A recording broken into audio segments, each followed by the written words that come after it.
오늘 심판과 상급에 대해서 같이 말씀을 한번 보려고 합니다.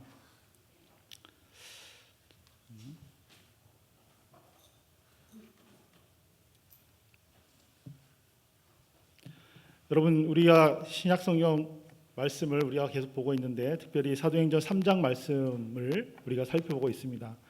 여러분, 사도행전 3장에 딱 얘기하면 떠오르는 이미지가 무엇이 있습니까? 제가 몇 번 말씀을 드렸기 때문에 아마도 그 성전 미문에 앉아 있었던 그 선천성 안진뱅이가 이렇게 일어나서 마음껏 뛰어다니는 그러한 놀라운 기적을 경험한 것에 대해서 우리가 생각하게 될 것입니다. 자, 그런데 이것을 설명하고 있는 사도 바울, 지금 솔로몬 행각에서 많은 사람들에게 이 일이 어떻게 된 것인가 라는 것을 알려주고 있는 사도 바울 입장에서는 지금 관심사가 다르다라는 것입니다. 바울의 관심사는 어디에 있을까요? 안진뱅이가 일어난 것에 있는 것이 아니라 그 일을 행하신 분이 누구냐라는 데 관심을 두고 있다라는 것입니다. 누가 그 일을 하셨을까요? 바로 예수 그리스도께서 이 안진뱅이 거린을 고쳐주셨다라는 사실입니다. 그래서 우리가 생각할 때 진정한 기적은 병자가 질병을 나음을 얻었다라는 것에 대해서 우리가 기적이라고 생각하지만, 지금 바울의 입장에서 또 성경에서 말하고 있는 진정한 기적이란 것은 그 선천성 안진뱅이, 아무도 함께하지 않고 있는 그를 찾아간 분, 또 그와 함께한 분, 여기에 관심이 있고, 이 분이 누구냐? 바로 예수님이시다라는 것이죠. 그래서 예수님이 찾아오셨고 함께해 주신 것, 이것이 기적이다라는 것입니다. 세상에 수없이 많은 70억 명이나 되는 그 많은 사람들 중에서 여러분 한 명 한 명에게 누가 찾아오셨어요? 바로 예수님이 찾아오시고 지금도 예수님이 함께해 주고 계십니다. 이것이 바로 진정한 기적이다라는 것입니다.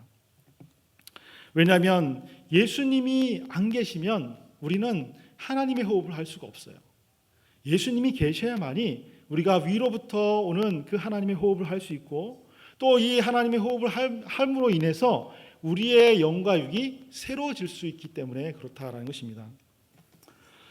우리는 어떤 존재들입니까? 우리 사람들은 어떤 존재일까요?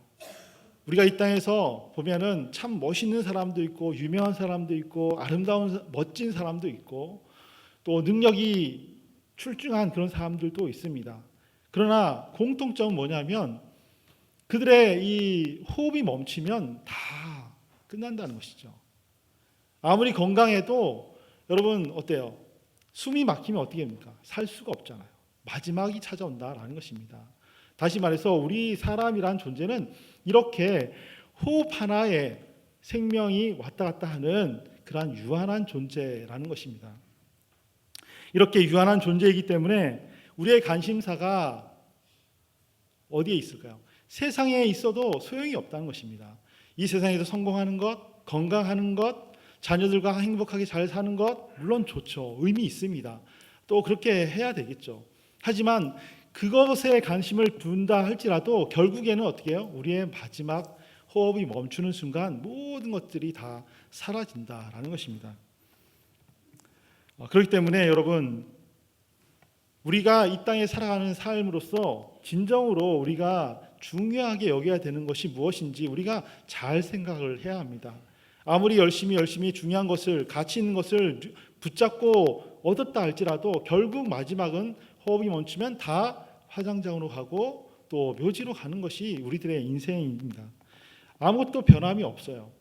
그렇기 때문에 우리가 이 사실을 인정하고 그런 다음에 우리의 관심사를 바꿔야 돼요. 우리의 삶이 좀 다른 삶이 되기 위해서는 저와 여러분들의 관심사를 바꿔야 된다는 것입니다. 여러분, 우리들의 궁극적인 관심사는 어디에 있어야 될까요? 누구에게 있어야 됩니까? 바로 예수 그리스도께 있어야 한다는 것입니다. 왜냐하면 예수님 안에 있을 때만 영원한 하나님의 호흡을 할 수 있고, 우리가 이 땅 가운데서 살면서 늘 새로운 삶을 살 수 있기 때문에 그렇습니다. 또한 우리가 관심을 가져야 되는 두 번째 관심사가 있는데, 그것이 뭐냐면 그것은 심판주가 누구인가 하는 것입니다. 여러분, 우리의 마지막 죽음의 순간, 그때는 과연 우리가 어떻게 될까요? 그 이유는 어떻게 될까요? 지금 이 땅에 있을 때는 우리가 열심히 산다고 노력하지만 아무도 장담하지 못하죠. 마지막 때가 언제인지. 올 때는 순서대로 왔다 할지라도 갈 때는 순서가 없어요. 그죠? 나이가 많으신 분이 먼저 갈지 젊은 사람이 갈지 아무도 모릅니다. 그러면 이 마지막 때, 죽음의 때, 이때에 과연 우리가 그 다음에 어떻게 될까요? 다 심판주 앞에 선다라는 것입니다. 그렇기 때문에 우리의 관심사를 바로 예수 그리스도께 두어야 되고, 그리고 우리의 심판주가 누구인가라고 하는 것에 관심을 두어야 한다라는 것입니다. 베드로가 바로 이 이야기를 오늘 본문에서 하고 있습니다. 여러분, 예수 그리스도께서 이 세상의 마지막 날에 오시는 누구요? 심판주가 되신다라고 말씀하고 있다라는 것입니다. 오늘 본문 20절과 21절에 보니까 이렇게 말합니다. 또 주께서 너희를 위하여 예정하신 그리스도 곧 예수를 보내시리니 하나님이 영원 전부터 거룩하신 선지자들의 입을 통하여 말씀하신 바 만물을 회복하실 때까지는 하늘이 마땅히 그를 받아두리라. 여기서 이 주께서라고 할 때 주는 누구일까요? 주는 바로 이 성부 하나님을 가리킵니다. 그리고 만물을 회복하실 때까지라고 하는 이 말은 다시 말해서 종말이죠. 이 세상의 종말, 또 이 마지막 하나님의 심판 때라고 할 수 있습니다. 여기서 하늘이라고 하는 것은 하늘 보좌를 뜻하는 것이에요. 하늘은 하늘 보좌. 그러니까 지금 오늘 본문 20절, 21절 말씀의 의미는 만물을 회복하실 때, 바로 그때가 어떻게 해요? 종말, 심판의 날인데, 이 날은 선지자들이 이미 예언한 대로 하나님의 그 보좌, 하늘 보좌 우편에 계시던 예수님, 그 예수님께서 심판주로 재림하신다라는 것입니다. 그때까지 계신다는 것이죠. 성도 여러분, 이것은 베드로의 설명이 아니에요. 베드로의 설명만이 아니고 베드로 혼자만 주장한 것이 아니라 저와 여러분들의 고백입니다. 우리 예배 드릴 때 뭐 했죠? 사도신경으로 신앙 고백했죠. 이것은 전에도 말씀드렸다시피 우리 나의 믿음의 고백이라는 것이죠. 하나님께 예배를 드리는데 하나님, 나는 이러이러한 믿음의 고백을 가진 사람입니다. 그리고 나의 이 믿음의 고백을 하나님께 올려드립니다 라고 이렇게 하는 것입니다. 거기 보면은 분명히 이렇게 얘기합니다. 전능하신 하나님 우편에 계시다가 저리로서 산자와 죽은 자를 심판하러 오시리라. 누가요? 성자 하나님, 바로 예수님께서 이렇게 하신다라는 것이죠. 이것을 우리는 믿고 있고 또 재확인하는 그런 고백을 드렸다라는 것입니다. 다시 말해서 주님께서 하나님을 향해서 바라보고 있고 하나님을 믿고, 그래서 그 영혼이 싱싱한 사람, 반면에 하나님을 외면하고 하나님을 제대로 믿지 않아서 영혼이 죽어버린 사람, 이런 사람들에 대해서는 어떻게 해요? 심판하신다는 겁니다. 더 쉽게 얘기해 드릴까요? 하나님을 믿는 자, 하나님을 믿지 않는 자, 이 사람들에게는 예수님이 심판하셔서 만물을 새롭게 하신다라는 것입니다. 여러분, 믿는 사람하고 믿지 않는 사람하고 똑같이 뭘 당하냐면 심판이라는 것을 당하게 됩니다. 마지막 때는 심판을 당하게 되어 있어요. 그런데 그 당하는 심판이 의미가 다르다는 것입니다. 아시겠죠? 똑같은 심판을 당하지만 그 심판의 의미가 서로 달라요. 자, 이런 관점을 통해서 가지고 22절부터 23절 말씀을 한번 같이 읽어보겠습니다. 22절, 23절입니다. 시작. 모세가 말하되 주 하나님이 너희를 위하여 너희 형제 가운데서 나 같은 선지자 하나를 세울 것이니 너희가 무엇이든지 그의 모든 말을 들을 것이라. 누구든지 그 선지자의 말을 듣지 아니하는 자는 백성 중에서 멸망받으리라 하였고, 지금 이 베드로가 모세의 그 말씀을 인용해 왔고 지금 다시금 얘기하고 있는 것입니다. 예수님의 말씀을 듣지 않는 자, 다시 말해서 예수님 믿지 않는 자죠. 그런 사람들은 어떻게 해야 될까요? 하나님의 심판을 받는다는 것이죠. 그 심판은 멸망이라는 것입니다. 멸망. 백성 중에 멸망을 받으리라라고 분명히 말씀하고 있습니다. 그런데 예수님께서 성경 마지막 장인, 그러니까 요한계시록이죠. 요한계시록 22장에 보면 예수님께서 뭐라고 얘기하시냐면 또 다른 얘기를 하십니다. 요한계시록 22장 12절에 보면 보라 내가 속히 오리니 내가 줄 상이 내게 있어 각 사람에게 그가 행한 대로 갚아주리라 라고 이렇게 말씀하고 있습니다. 예수님이 오시는 때가 언제예요? 재림의 때, 다시 말해서 마지막 때죠. 심판의 때라는 것이죠. 그때는 예수님이 뭐라고 해요? 상이 있다고 했습니다. 상이 있다고. 그죠? 그래서 행한 대로 갚아주겠다라고 말씀하셨습니다. 다시 말해서 예수님이 오시는 그 마지막 때, 심판 때 예수님의 심판은 어떤 심판이 있어요? 행한 대로 갚아주는 하나님의 상급의 심판이 있다라는 것입니다. 그래서 이걸 통해서 알 수 있죠. 하나님을 믿는 사람은 어떻게 해요? 하나님 믿지 않는 사람은 심판을 받는데 멸망의 심판을 받는 것. 그죠?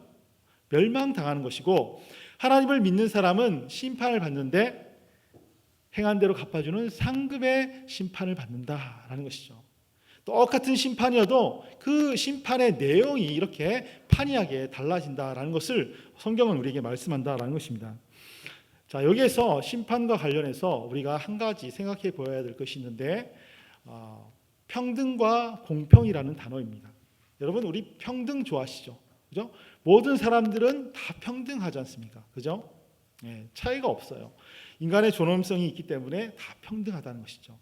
자, 그런데 창세기부터 요한계시록까지 이 성경 말씀을 여러분 보셨기 때문에 아시겠지만 여기에 보면 이 평등이라는 단어가 등장하지 않습니다.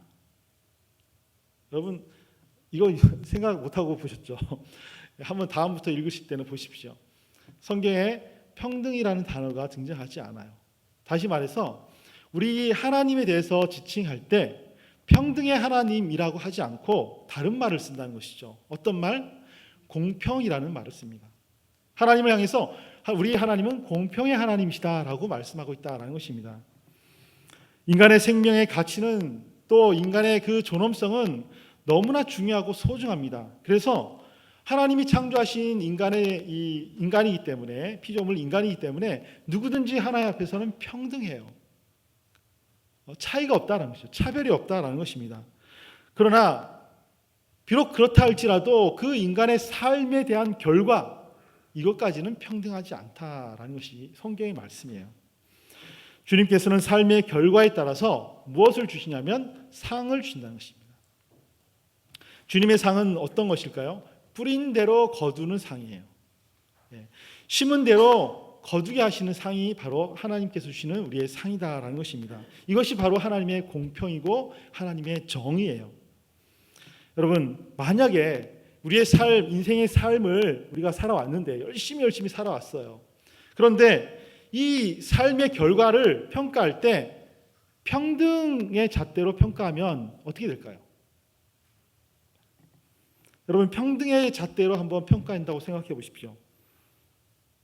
지금 성경에 보면은 베드로하고 바울이 등장하고 있는데 여러분 이 베드로하고 바울은 어떤 사람입니까? 예수님의 제자로서 사도로서 자신의 이 인생 전체를 다 복음 증거하는데 쏟아 부은 사람이죠. 얼마나 열심히 했는지 굶주림도 당하고 매도 당하고 심지어는 순교까지 당했습니다. 그죠? 그의 삶은 온전한 헌신의 삶이라고 할 수 있습니다. 자, 그렇게 봤을 때 이렇게 하나님 앞에 온전히 헌신한 이 베드로와 사도 바울이 있고 그리고 나서 그냥 예수님을 믿는다라고 하지만 무늬만 예수님 믿는 것처럼 대충 그냥 살아온 사람이 있어요. 이 사람의 마지막 평가를 할 때 어떻게 해요? 평등하게 평가해버리면 어떻게 될까요? 평등하다라고 그 삶의 결과를 내려버린다라고 하면 어떻게 되겠습니까? 여러분 이때는 평등이 아니라 공평이 기준이 되어야 되겠죠. 그죠?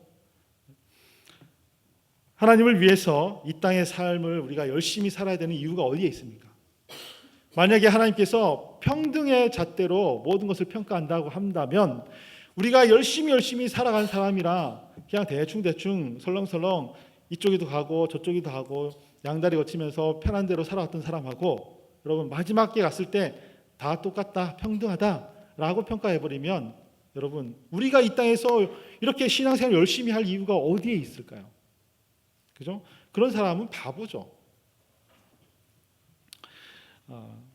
하나님은 그렇지 않다는 것이죠. 하나님은 공평의 하나님이십니다. 그래서 순교까지 한 이 베드로와 바울을 평가할 때 공평하신 하나님께서 공평의 잣대로 평가하셔서 어떻게 해요? 2000년이 지난 오늘날에도 우리는 그들을 어떻게 해요? 존경하죠. 아주 존귀하게 여긴다는 것입니다.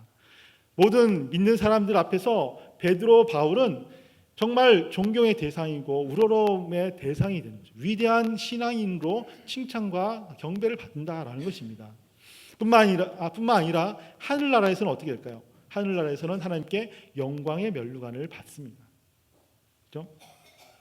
그래서 그 모습을 바라보니까 하나님은 진짜 공평하신 하나님이시구나 라고 우리가 믿기 때문에 비록 이 땅의 삶이 칠흑같이 어두운 삶이라 할지라도 현실이 팍팍하고 내 생각대로 되지 않고 어떻게 보면 손해보고 희생당하고 그런 상황에 놓여 있을지라도 어떻게 해요? 우리는 씨를 뿌리는 거죠. 진리를 위해서 열심히 헌신하는 겁니다. 내가 할 수 있는 한 최선을 다해서 하나님의 말씀을 뿌리고 순종하고 따라 살아간다는 것이죠. 이것을 하기 위해서 이 공평의 하나님을 바라보면서 우리는 무한한 용기와 힘을 얻게 되는 것입니다. 비록 이 땅의 삶에서 헌신의 삶을 살아가다가 알아주는 사람이 없어요. 내가 이렇게 해도 다른 사람은 아무도 인정해 주지 않습니다. 비록 불혜택을 당하고 내가 손해를 본다 할지라도 누가 있습니까? 나의 일거수일투족을 감찰하시는 그 공평하신 하나님이 계시기 때문에 마지막 날에는 내가 뿌린 대로 분명히 거두게 하실 것이다 라고 하는 이 사실을 붙잡고 우리가 하나님께로 나아가는 것이죠. 우리가 믿는 하나님은 공평하신 하나님, 상 주시는 하나님이시다라는 사실입니다. 이것을 예를 들면 어떨까요? 이런 예를 들 수 있습니다. 제가 우리 아이들 학교에 몇 번 찾아가는데 처음에 입학식 때 찾아가고 두 번째는 그 학교 선생님 상담할 때 찾아가고 세 번째는 졸업할 때 찾아갑니다. 여러분 입학할 때는 다 평등하게 다 입학을 해요. 그죠? 차이 나는 것도 없이 똑같이 들어갑니다. 그런데 학교를 졸업할 때는 어떻게 될까요? 어떤 학생은 열심히 해서 상을 받는 그런 칭찬받고 영광받는 그런 수상의 날이 되는 것이죠. 졸업식이. 반면에 다른 학생은 그냥 대충 한 그런 학생은 어떻게 돼요? 그 졸업식이 수치스러운 낙제생의 그런 이 졸업식이 된다라는 것입니다. 이것이 바로 방금 전에 말씀드렸던 공평의 하나님께서 마지막 때 행하시는 그런 모습과 같다라는 것입니다. 그렇기 때문에 여러분 우리는 더 늦기 전에 돌이켜야 합니다. 우리는 더 늦기 전에 돌이켜야 돼요. 예수 그리스도가 이 땅의 마지막 날에 심판주로 이 땅에 오시기 전까지 우리는 돌이켜야 한다는 것입니다. 베드로가 그 얘기를 지금 26절에서 하고 있는 것입니다. 하나님이 그 종을 세워 복 주시려고 너희에게 먼저 보내사 너희로 하여금 돌이켜 각각 그 악함을 버리게 하셨느니라 라고 말씀하고 있습니다. 지금 베드로는 돌이키라는 것이죠. 악함을 버려라. 그 예수님이 오시는 그때가 있는데 그때까지 악한 행위를 돌이켜라 라고 이렇게 말씀하고 있다라는 것입니다. 자, 그런데 여러분 악한 것을 돌이키기 위해서 먼저 해야 될 것이 있어요. 뭘 해야 될까요? 악한 것을 행하기 위해서는 먼저 버려야 된다는 것이죠. 버릴 것을 버려야 된다라는 것입니다. 이것이 선행되지 않으면 온전하게 돌이킬 수가 없다라는 것입니다.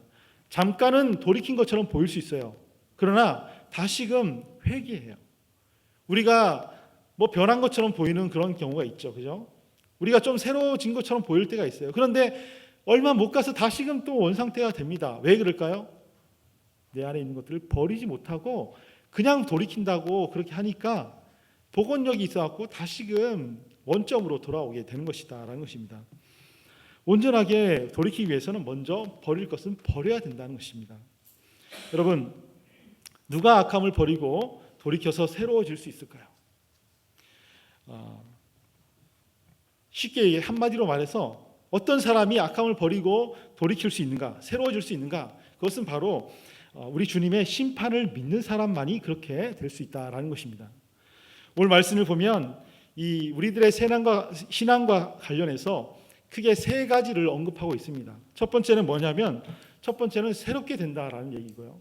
두 번째는 바로 주님께서 심판주가 되신다라는 얘기고, 마지막 세 번째는 악함을 버려라, 돌이키라는 얘기죠. 그죠? 이 세 가지를 지금 크게 언급하고 있습니다. 그런데 여러분, 새롭게 되기 위해서는 악함을 버리고 악함에서 돌이키기 위해서는 어떻게 해요?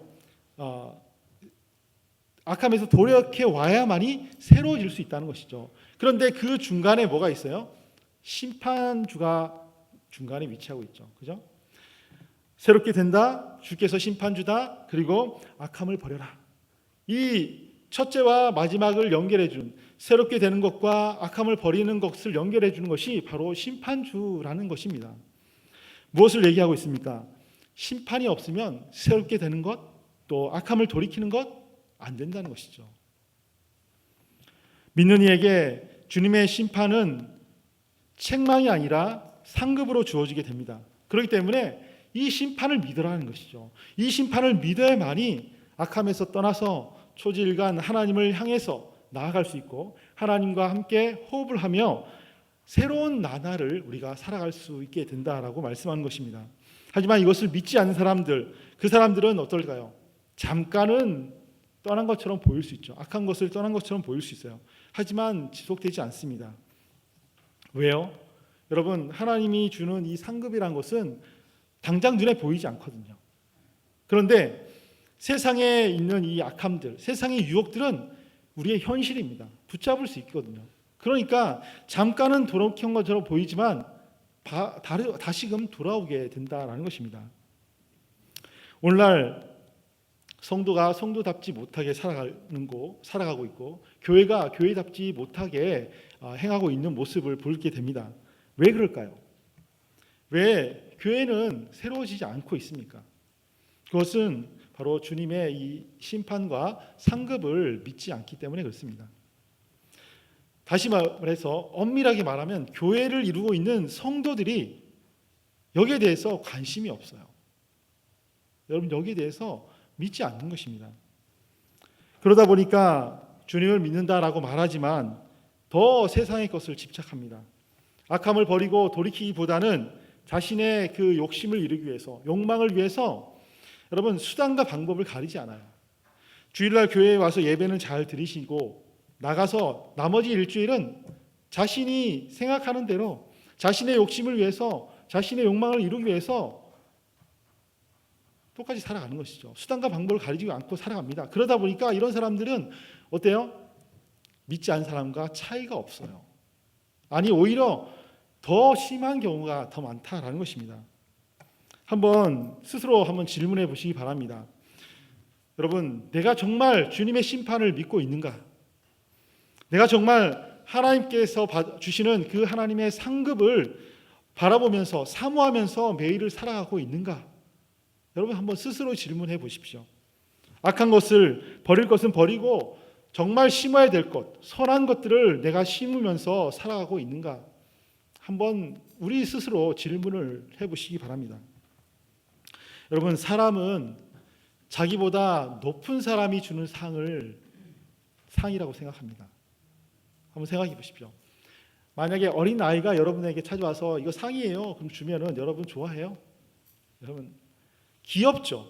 귀여우니까 아이고 귀여워라고 칭찬해주고 한번 안아줄지는 모르지만 그것이 상의 가치를 제대로 인정하지는 않습니다. 여러분, 만약에 대통령이 여러분에게 상을 준다고, 대통령상을 받는다고 해보십시오. 여러분 어떻게 할까요? 대통령상을 누가 대신 주는 게 아니라 용산에 가서 대통령실에 가서 직접 대통령 앞에서 상을 받는다고 한번 생각해 보십시오. 아마 여러분 목욕 제기하고 가장 좋은 옷 이렇게 맞추고 또 미장원 이런 데 가서 다 이렇게 준비하고 그리고 나서 막 전화하죠. 야야 누구야, 내가 오늘 대통령실 가고 대통령 직접 만나고 상을 받아. 막 자랑하지 않겠습니까? 그죠? 하나님께서 성경을 통해서 계속 얘기하셨어요. 마지막 날이 있다. 그때는 심판의 때고 또한 그 심판의 때는 믿지 않는 사람에게는 멸망이고 믿는 사람에게는 상급의 날이다 라고 분명히 우리에게 말씀해 주셨습니다. 그런데도 불구하고 우리가 그것을 대수롭지 않게 여긴다면, 그것에 관심을 두지 않고 무관심하다면 여러분 그 하나님의 말씀을 우리는 어떻게 생각하고 있을까요? 그 말씀하신 하나님에 대해서 우리는 어떻게 생각하고 있을까요? 하나님을 우습게 여긴다는 것이죠. 그죠? 여러분, 대통령이 얘기한 거는 우리가 잊어버리나요? 잊어버릴 수가 없어요. 그날은 달력에도 기록해놓고 핸드폰에도 기록해놓고 항상 머릿속에 기록했다가 준비하지 않습니까? 그런데 하나님이 말씀하신 이 말씀들을 여러분, 우리가 대수롭지 않게 그냥 관심 없이 잊어버리면서 살아간다? 여러분, 하나님 정말 웃기는 사람이구나 라고 하찮게 여긴다라는 것입니다. 혹시라도 하나님 말씀하신 것을 정말 어린아이가 준 것처럼 그렇게 우습게 여긴다면 여러분, 그 사람이 과연 성도라고 불릴 수 있을까요? 우리 모두가 하나님의 심판과 상급을 진정으로 믿는다면 여러분, 우리의 삶이 이런 삶이 되어서는 안 된다는 것입니다. 우리의 삶이 새로워질 수가 없습니다. 이 땅의 교회도 왜 새로워지지 못할까요? 그것은 자꾸만 하나님의 이 심판과 하나님의 상급 주심을 관심을 두지 않고 이 땅의 삶에 대한 것들만 생각하니까 그런 거죠. 그러면 결국 우리 성도들도 우리 교회들도 점점 시간이 지나면 지날수록 더 부패한 모습으로 빨리 달려갈 수밖에 없게 되는 것입니다. 심판을 우습게 여기는 사람은 위를 향해서 하나님과 함께하는 호흡을 살아가지 않아요. 관심을 두지 않습니다. 그러니까 어떻게 버릴 것을 버릴 수 있습니까? 악한 것을 어떻게 버릴 수 있겠습니까? 오히려 버리기보다는 더 붙잡는 것이죠. 더 움켜쥐기에 바쁘다라는 것입니다. 여러분, 이런 사람이 있습니다. 불신자들, 그러니까 무신론자들, 심판도 믿지 않고 하나님도 인정하지 않고 내 마음대로 살겠다 하는 사람들이 있어요. 그 사람들은 이렇게 얘기하죠. 심판이 뭐가 있어? 그것은 그냥 교회에 다니는 사람들이 만들어낸 얘기야.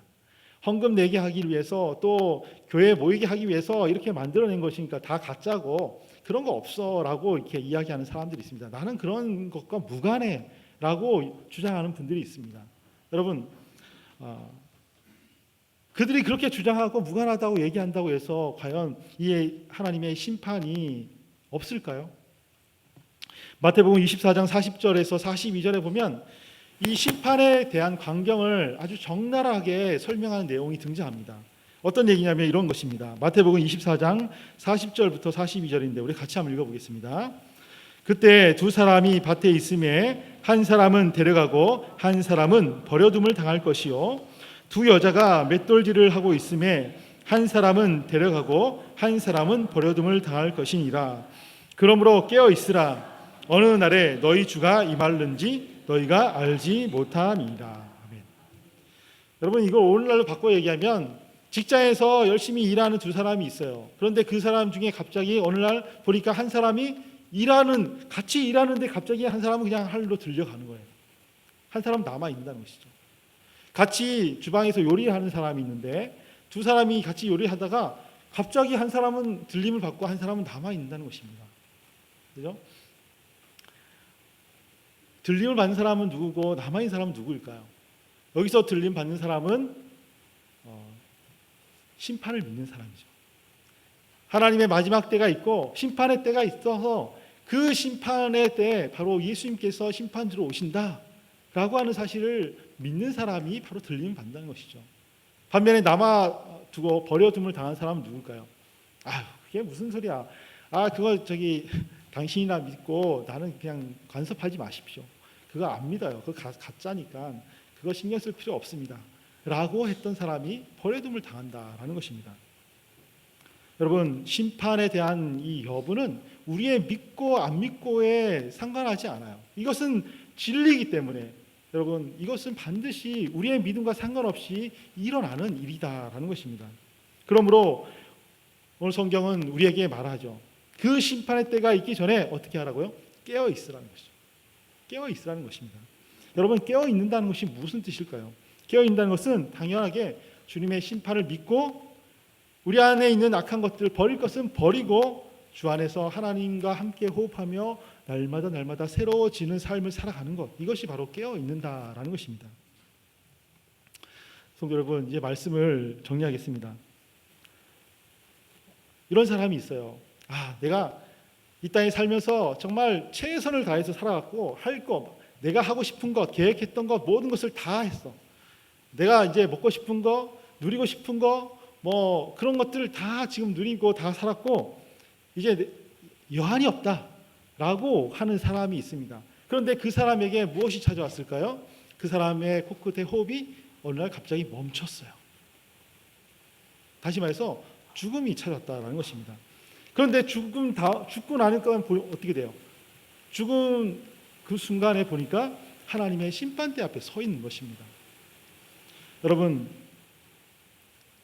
나는 심판이 없어라고 믿고 또 그렇게 생각하지도 않았고 관심이 없이 이 땅의 삶에만 모든 것을 또 투자해서 쏟아 부어갖고 살아왔는데 마지막에 딱 호흡이 멈추고 나니까 어떻게 해요? 하나님의 심판 앞에 딱 심판대에 서서 하나님의 심판을 받는다는 것이죠. 여러분, 그 심판에 가서 상급이 아니라 멸망을 받게 된다면, 선고받는다면 그때 그 순간 그 사람이 느끼는 그 황당함, 그 당혹스러움, 과연 여러분 누가 감당할 수 있을까요? 여러분들이 만약에 그런 상황에 놓이게 된다면 여러분 책임질 수 있습니까? 반면에 이 땅에서 주님의 심판을 믿었어요. 그래, 교회에서도 얘기하고 또 성경 말씀을 읽어보니까 이게 진짜구나 라고 본인 스스로 이거 확인했어요. 그래서 심판을 믿고 믿는 자에게는 이 심판이 하나님의 상급으로 주어지는구나 라고 그것을 알게 되고, 그래서 하나님의 이 상급을 사모하면서 이 땅에서 살아갑니다. 그러다 보니까 불편한 것들이 많이 있어요. 하고 싶지만 하지 않아야 될 것들, 악한 것들이 있고 또 헌신하고 섬겨야 되는 부분도 있고 남들을 모르는 그런 눈물을 흘리면서 살아갑니다. 그런데 호흡이 멈췄어요. 마지막 때가 왔습니다. 그때 하나님의 심판대 앞에서 잘했다 라고 칭찬하고 우리에게 심판이 상급으로 주어집니다. 여러분, 그때 그 현장에서 경험하는 그 상급 얼마나 감격스럽고 얼마나 감동스러울까요? 그때 누리는 그 상쾌함, 기분 좋음, 이것은 말로 표현할 수 없을 것입니다. 성도 여러분, 심은 대로 거두게 하시는 하나님의 심판과 상급은 반드시 있습니다. 이것을 믿는 사람은 악한 것을 거두는 것이 아니라 바로 선한 것을 열매로 맺게 되는 것이죠. 그래서 과감하게 지금 자기가 가지고 있는 이 부정한 것들, 부도덕한 것들, 악한 것들을 용기 있게 버리는 것입니다. 그리고 어떻게 할까요? 진리를 뿌리는 거죠. 하나님의 말씀의 진리를 뿌리고 실천에 옮기고 따라 살아가면서 날마다 주님 안에서 하나님과 함께 호흡하며 성령 충만한 삶, 새로운 삶을 우리가 살아가게 되는 것입니다. 갈라디아서 6장 7절에 보면 이렇게 얘기합니다. 스스로 속이지 말라. 하나님은 업신여김을 받지 아니하시나니 사람이 무엇으로 심든지 그대로 거두리라. 또한 히브리서 11장 6절에 보면 믿음이 없이는 하나님을 기쁘시게 하지 못하나니 하나님께 나아가는 자는 반드시 그가 계신 것과 또한 그가 자기를 찾는 자들에게 상 주시는 이심을 믿어야 할지니라 라고 말씀하고 있습니다. 여러분, 하나님의 정의, 하나님의 공평 믿으십니까? 그렇다면 여러분, 우리들의 그 믿음의 경주는 아직 끝나지 않았습니다. 바라기는 하나님의 이 심판과 상급을 믿고 사모하십시오. 그리고 용기 내어서 믿음의 경주를, 이 신앙의 경주를 완주하는 저와 여러분 되시기를 간절히 축원합니다.